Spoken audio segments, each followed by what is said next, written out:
Hey everybody, this is episode 38. What does sleep actually do to our basal in the morning? I'm not talking like basil and oregano. Come on. Today's May 12th. It's Monday. How you doing? How you doing out there? My name's Neil. I don't know why I'm doing that voice. So weird. I've been living with type 1 diabetes since 1992. You already know that. And this is your best T1D year.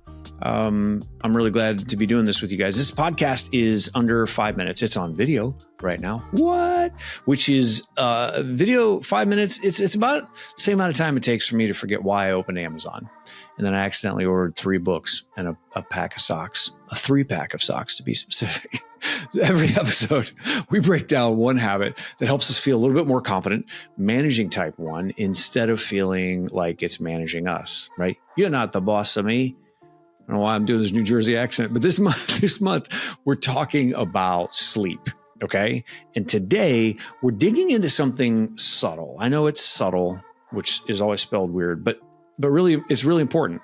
How poor sleep can really mess with how much insulin we need in the morning without us even realizing it.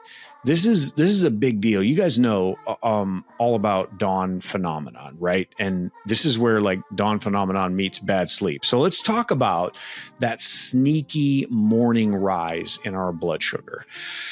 Now, you might already know about dawn phenomenon. Like that's just that natural early morning surge in our hormones like cortisol and growth hormone and a little adrenaline that raise our blood sugar levels. And so many mornings we wake up, we're like, what happened? But here is the kicker. When we don't sleep well, those hormones, they actually go into overdrive. You're like, oh my gosh, dawn phenomenon can get worse. Yeah.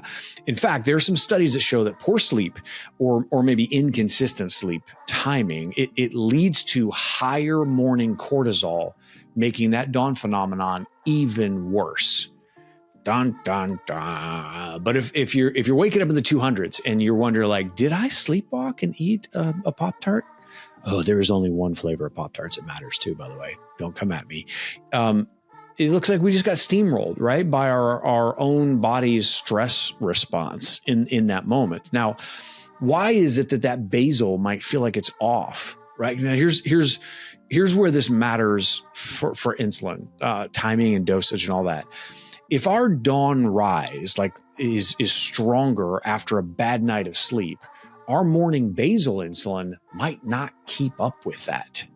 And that can make it feel like our pump settings or maybe your long-acting dose of insulin just stopped working. But sometimes it's not your settings. It could be the quality of our sleep. And when we don't know that, what we end up doing is we chase those highs and we give a correction dose, and then the whole day feels off, right? Because we're like, it's like ding bong bong or all over the place. But when we do know it, we can watch for these patterns. And that's where this change really starts. That's why we're doing this. This isn't about like 12 hours of sleep a day for diabetes perfection nonsense. This is ridiculous, okay? This is all about making sense of what has been messing with our blood sugar all along. And sometimes it's not the things we think it is.